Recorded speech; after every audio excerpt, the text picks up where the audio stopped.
Episode 111।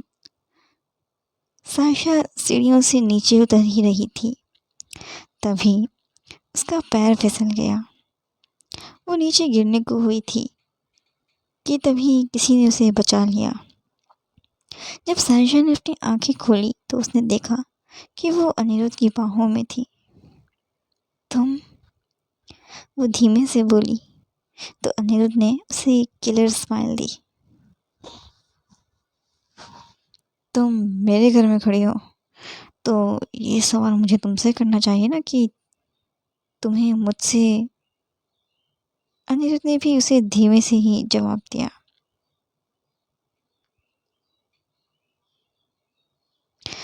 खुद को अनिरुद्ध से दूर कर उसने अपने कपड़े सही किए और वहां से जाने को हुई। तभी अनिरुद्ध ने उसे ताना मारा। कितनी एहसान फरामोश हो तुम मंजुलिका, अनिरुद्ध ने उससे कहा तिरछी मुस्कान के साथ। सायशा पीछे मुड़कर उससे बोली, एक्सक्यूज मी, एहसान फरामोश, और वो भी मैं। ऊपर से तुम मुझे मंजुलिका कह रहे हो। भांग वांग तो नहीं पी लिए कहीं तुमने? फॉर योर काइंड इन्फॉर्मेशन, ना तो मैं एहसान फरामोश हूँ और ना ही मैं कोई मंजुलिका हूँ। आई बात समझ? वो तो अभी अभी वो तो अभी बस पता चल ही जाएगा, अनिरुद्ध से बोला और उसकी कलाई कस के पकड़ ली। मेरा हाथ छोड़ो। सायशा अपनी कलाई उससे छुड़वाने की कोशिश में लग गई, मगर अनिरुद्ध ने उसे नहीं छोड़ा और उसे खींचकर वहां से ले जाने लगा। कहाँ ले जा रहे हो तुम मुझे? हाथ छोड़ो मेरा। सायशा खुद को छुड़वाने की कोशिश में लगी रही। वो काफ़ी ज़्यादा डर चुकी थी अनिरुद्ध के ऐसे रवैये से। चुपचाप चलो मेरे साथ। तुमने यहाँ आके बहुत बड़ी गलती कर दी है। अब तुम्हें तुम्हारे किए की सज़ा मिलेगी।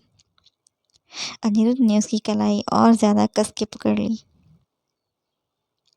अनिरुद्ध उसे खींचकर आयशा और अभय के कमरे में ले गया। अभय अपने लैपटॉप पर काम कर रहा था और आयशा नमकीन खा रही थी। अचानक से रूम का दरवाज़ा खुला और अनिरुद्ध सायशा को ज़बरदस्ती हाथ खींचकर उसे कमरे के अंदर ले आया और बेड की तरफ ले जाकर धकेला। कोको, आयशा हड़बड़ाकर बेड से नीचे उतरी अपनी बहन को संभालने के लिए। वहीं अभय की भी दंग रह गया अनिरुद्ध को सायशा के साथ ऐसे बिहेव करता देख। अनिरुद्ध, ये क्या बदतमीजी है? अभय ने अनिरुद्ध को डांटते हुए उससे पूछा। बदतमीजी? भाई, ये बदतमीजी नहीं है। बदतमीजी तो आपकी साली ने करी है मेरे साथ। अनिरुद्ध सायशा को खा जाने वाली नजरों से घूरते हुए बोला। ये क्या बोल रहे हो तुम? मेरी बहन ने किया क्या है? आयशा भी अनिरुद्ध से पूछने लगी।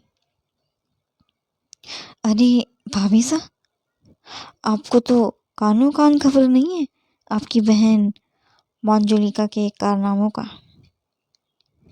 अनिरुद्ध ने आयशा से कहा तो सायशा घबरा गई, क्योंकि वो समझ चुकी थी कि अनिरुद्ध को सब कुछ पता लग चुका है। मंजुलिका?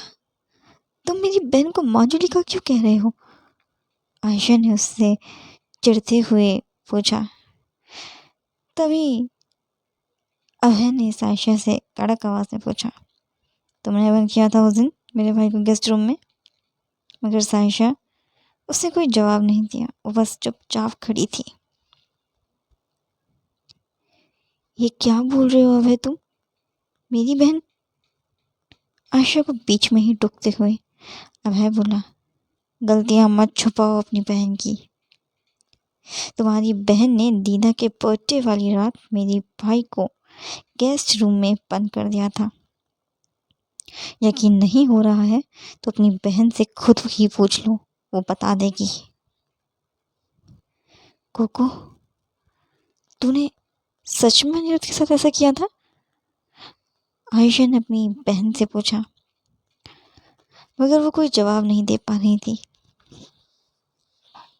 मैं मैंने तो मजाक में किया था। इसमें इसमें बुरा मानने वाली कौन सी बात हो गई? सायशा ने हिम्मत करके जवाब दिया, मगर उसका जवाब सुनकर अभय और अनिरुद्ध दोनों को ही गुस्सा आ गया।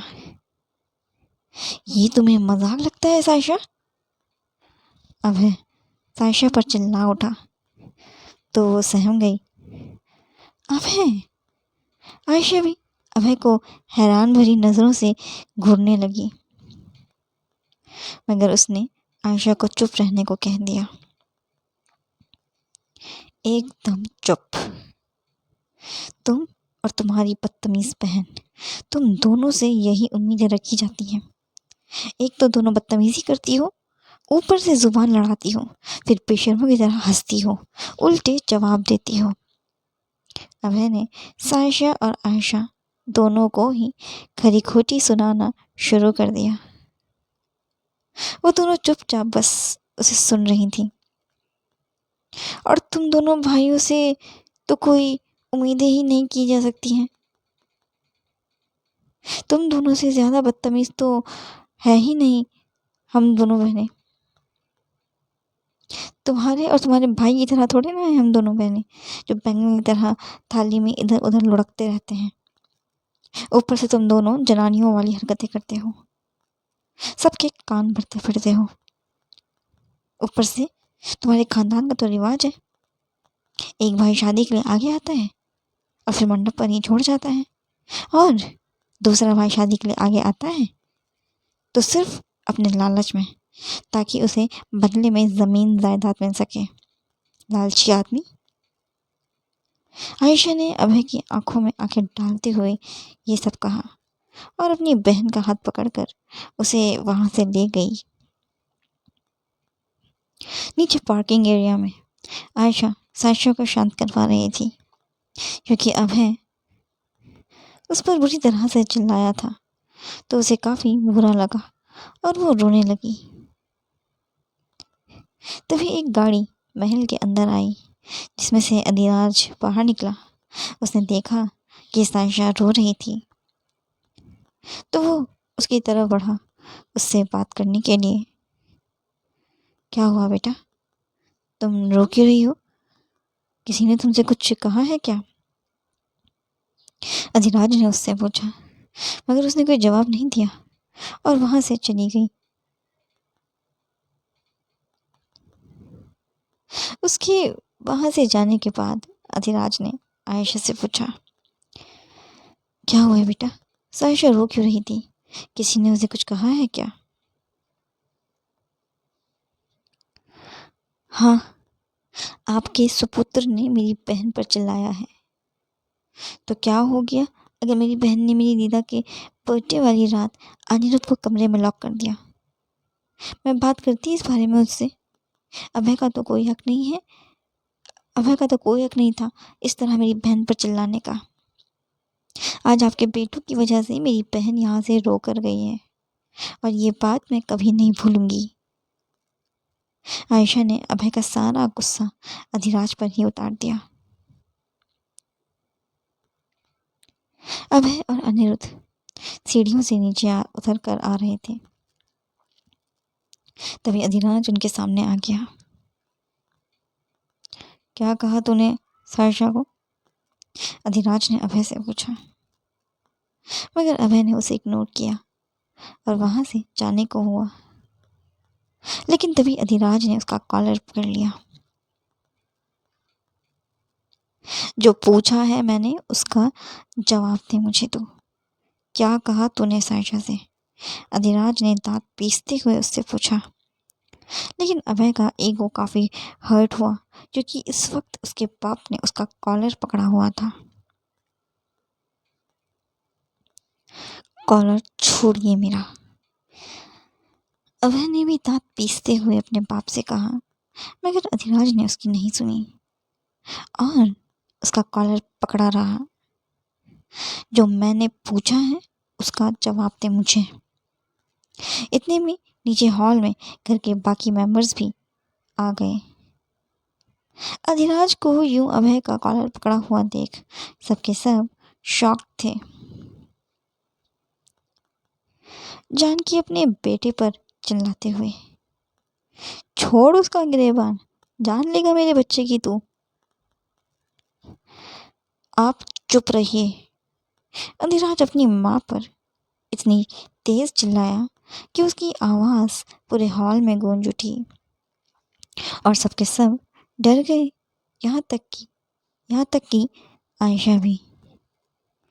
मैं इस वक्त अपने बेटे से बात कर रहा हूँ, कोई बीच में नहीं बोलेगा।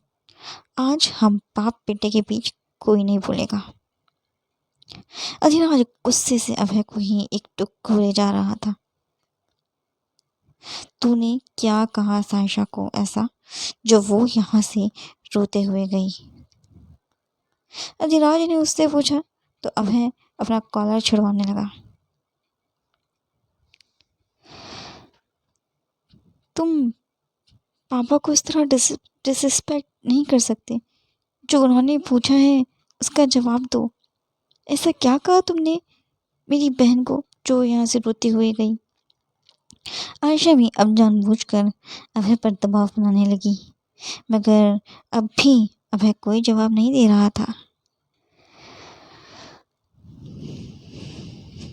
लगता है कुछ ज्यादा ही मोटी चमड़ी है तेरी, तुझे मैं अभी सीधा करता हूँ। यह बोल अधिराज ने अपनी बेल्ट निकाली और अभय को मारने के लिए बेल्ट को हवा में उठाया।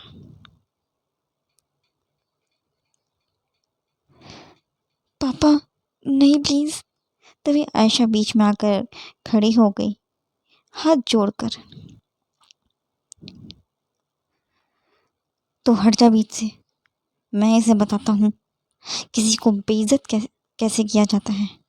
अधिराज ने आयशा का हाथ पकड़कर उसे साइड कर दिया और अभय की ठीक सामने खड़ा हो गया। तभी दीपशिखा बोली, अधिराज आप ये क्या कर रहे हैं? जवान बेटे पर हाथ उठाएंगे? तुम चुप करो। तुम सबने मिलकर इन दोनों को हद से ज्यादा बिगाड़ दिया है। इस घर में बाप की कोई इज्जत नहीं है तो बहू की क्या ही इज्जत होगी? बहू की बहन की क्या इज्जत होगी?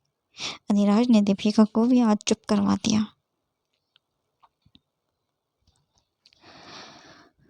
लेकिन भाई साहब हुआ क्या है? आप ही बता दीजिए ना कि अभय ने सायशा को ऐसा क्या कहा है जो वो यहाँ से रोकर गई है। तभी केतकी भी बोली, बता बेटा, तू ही बता सबको, इस नालायक ने क्या कहा सायशा को? अधिराज ने आयशा से कहा। हाँ बेटा तू बता। केतकी भी आयशा को फोर्स करने लगी तो उसने बताना शुरू किया। चाची, जिस दिन मेरी दीदा का बर्थडे था ना, उस दिन हम सबका आपस में मजाक चल रहा था, लेकिन अनिरुद्ध को मजाक पसंद नहीं आया और उसने पलटकर मेरी बहन को इंसल्ट कर दिया। तो मेरी बहन ने उसे गेस्ट रूम में बंद कर दिया था। इस बारे में हमें किसी को नहीं पता था, बस आज ही पता चला है। लेकिन अभय ने उसे बुरी तरह से बेइज्जत कर दिया। मैं ये नहीं कह रही हूँ कि मेरी बहन सही है, बात बस इतनी सी है कि सायशा अभय की कुछ लगती है, साली है वो अभय की। अनिरुद्ध मेरा देवर है। हमारा फर्ज बनता है कि एक दूसरे के परिवार को सम्मान दे, ना कि बेइज्जती। अभय को कोई हक नहीं है मेरी बहन को इस तरह से बेइज्जत करने का। वो उसे प्यार से भी बोल सकता था, और अगर इसे किसी से भी प्यार से बात करनी नहीं आती है तो दायरे में रहकर ही बात करता। इंसल्ट नहीं करना चाहिए था मेरी बहन को। और ये आज पहली बार नहीं हुआ है, पहले भी 2 बार उसे बेइज्जत किया गया है। और ये बात मैं कभी नहीं भूलूंगी कि मेरी बहन इस घर से रोकर गई है। सारा किस्सा सुनाने के बाद आयशा वहाँ से चली गई, क्योंकि उसे अभी भी अभय पर गुस्सा था। अभय, ये सब क्या था? क्यों किया तूने ऐसा? तेरी साली है वो, अगर उसने ऐसा कुछ किया था तो तू उसे समझा सकता था। आज तेरी वजह से इस घर से बहू की बहन रुक गई है। कितना गलत होता। इस घर में मेहमान बनकर आई थी वो। अब तू भीति मेंशन जा और सायशा से माफ़ी मांग। इनफैक्ट आयशा से भी माफ़ी मांग। मैनर्स ही भूल गए हो तुम दोनों तो। केतकी ने पूरा किस्सा सुनने के बाद अभय को डांटना शुरू कर दिया। जी चाची साहब, मैं अभी जाकर माफ़ी मांग लेता हूँ दोनों से। केतकी की बात मान अभय वहाँ से चला गया। आयशा अपने कमरे में बैठी हुई फ़ोन में पर्पल शूटर खेल रही थी। तभी अभय कमरे में दाखिल हुआ। वो बेड पर जाकर बैठ गया आयशा के एकदम बगल में, मगर वो उसे इग्नोर कर रही थी। I am sorry, I don't know मैं क्यों सायशा को ऐसे बेइज्जत कर देता हूँ। मेरा ऐसा कोई इंटेंशन नहीं होता है, पर मुझे नहीं पता कि मैं ऐसा कैसे कर देता हूँ। अभय आयशा से बोला, मगर उसने कुछ रिस्पॉन्स नहीं किया। अच्छा चलो, तुम्हारे मायके चलते हैं। सायशा से मैं माफ़ी मांग लूँगा। एक काम करते हैं, मॉल से उसके लिए एक अच्छा सा गिफ्ट ले लेंगे। तुम्हें भी तुम्हारी पसंद का गिफ्ट ला दूँगा। अभय ने आयशा को लालच देने की कोशिश करी, मगर वो उसे इग्नोर कर ही रही थी अभी भी। अंत में अभय को और तेज़ गुस्सा आ गया। उसने आयशा का के हाथ से फ़ोन छीन लिया और बोला, तुम सुन भी रही हो मैं क्या कह रहा हूँ? नहीं, मुझे सुनना ही नहीं है कुछ। मैं मेरे परिवार वालों की बेइज्जती अब हरगिज़ बर्दाश्त नहीं कर सकती हूँ। आयशा की आंखें भी अब गुस्से से लाल हो रखी थी। अच्छा ठीक है, आज के बाद मैं तुम्हें इस तरह की कोई शिकायत का मौका नहीं दूंगा। सायशा को इंसल्ट नहीं करूँगा, उसे समझाऊंगा, उस पर चिल्लाऊंगा नहीं। अब तो मुझे माफ़ कर दो। चलो तुम्हारे घर चलते हैं। तुम्हारी बहन के लिए मैं एक अच्छा सा गिफ्ट लूँगा। वैसे भी तो मैं उसे नेक नहीं दे पाया था हमारी शादी के टाइम। अभय ने लाख कोशिश करी, तब जाकर आयशा मानी। ठीक है चलो, मैं 2 मिनट में आती हूँ अभी। ये बोलकर आयशा वॉशरूम में चली गई। बीवी के नखरे कम थे जो अब साली साहिबा के भी नखरे उठाऊं मैं? अभय खुद से बोला।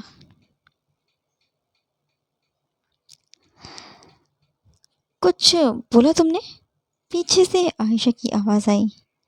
वो एकदम चुप हो गया। नहीं नहीं, मैंने कुछ नहीं कहा, चलो चलते हैं, अभय ने कहा और रूम से बाहर जाने लगा और आयशा उसके पीछे पीछे। थोड़ी ही देर में अभय और आयशा मॉल पहुंच गए। अभय ने उससे पूछा, बताओ साली साहिबा को क्या पसंद है, कपड़े या ज्वेलरी या फिर कुछ और? "उम्म, एक काम करते हैं, कोको के लिए ना एक डायमंड का ब्रेसलेट ले लेते हैं और साथ में एक अच्छी सी ड्रेस भी ले लेते हैं उसके लिए। चांद पर पहुंच जाएगी मेरी कोको इतने सारे गिफ्ट्स देखकर", आयशा ने कहा। तभी मुस्कुरा दिया आयशा की आंखों में अपनी बहन के लिए प्यार देखकर।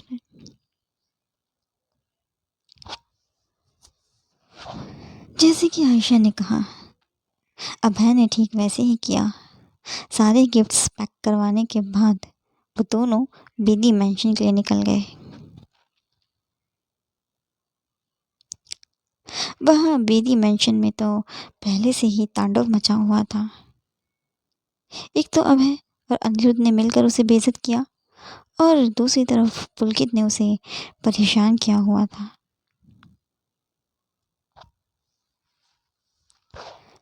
मैंने कह दिया है क्लियर आप सभी को, मैंने पुलकित के साथ ही शादी करनी है। शादी के बाद मैं और पुलकित हमेशा के लिए लंदन शिफ्ट हो जाएंगे, कोई टेंशन ही नहीं है, साइशा अपने घर वालों से बोली।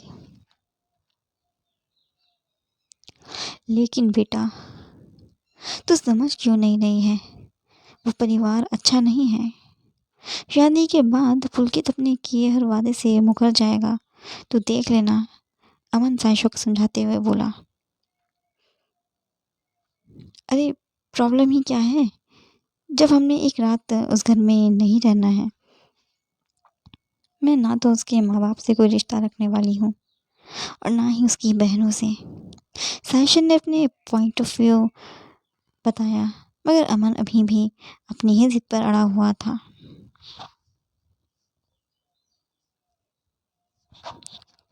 साइशा बेटा वो लोग एक नंबर के लालची हैं, बहुत डिमांड करेंगे वो हमसे आगे जाकर। दीदा ने भी साइशा को समझाने की कोशिश करी। नहीं करेंगे, पुलकित ने बोला हुआ है मुझसे कि वो दहेज में कुछ नहीं लेना चाहते हैं, वो सिर्फ मुझे चाहता है और मैं उसे चाहती हूँ। साइशा किसी की भी बात समझने को तैयार ही नहीं थी। तभी मंजीत बोली, कम से कम अपनी बहन का ही लिहाज रख ले, लोग क्या बोलेंगे कल को कि एक बेटी को इतने बड़े घर में शादी करी और दूसरी बेटी की शादी छोटे घर में। पूरा खानदान गंवार लोगों से भरा हुआ है पुलकित का।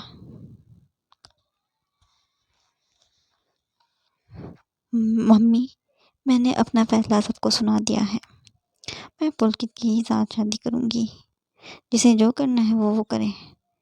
नीनी की शादी तो उसके पसंद के लड़के से करवाई आप लोगों ने, मगर जब मेरी बारी आई तो सबको स्टैंडर्ड याद आ गया। साइशा गुस्से से फुंकार रही थी। अभय का अपना एक स्टैंडर्ड है, नीनी भूखी नहीं मर रही है उस घर में, मगर तू तो पुलकित के घर में भूखी मरेगी। नौकरों से भी बदतर सलूक करेंगे वो लोग तेरे साथ। उसकी बहन तुझे बात बात पर ताने देंगी कि पुलकित उनकी कुर्बानियों की वजह से डॉक्टर बना है। तब तू हमारे पास मत आना, क्योंकि तब तू हमारे स्टैंडर्ड से मैच नहीं करती होगी उस वक्त। करण ने कठोर शब्दों में सायशा के लिए ये सब कहा तो वो रो पड़ी और रोते हुए अपने कमरे में चली गई। तुझे ऐसा नहीं कहना चाहिए था उसे, सबसे छोटी बहन है वो तुम दोनों की, उसे प्यार से समझाओ, वो ज़रूर समझेगी तुम दोनों की बात। मंजीत ने करण को डांटा तो वो चुप हो गया। नहीं समझेगी वो, जिद करने के मामले में वो नीनी से कम नहीं है। अमन बोला तो मंजीत ने कुछ नहीं कहा और सायशा उससे बात करने के लिए उसके कमरे में चली गई। कौन समझाएगा इसे और कैसे समझाएगा? दीदा अपना माथा पकड़कर बैठ गई। तभी दरवाजे पर खड़ी आयशा की आवाज़ आई, मैं समझाती हूँ कोको को, वो ज़रूर समझेगी मेरी बात। नीनी तू, अच्छा हुआ पुत्र तू आ गई। दीदा की आंखों में अलग ही चमक थी आयशा को देखकर।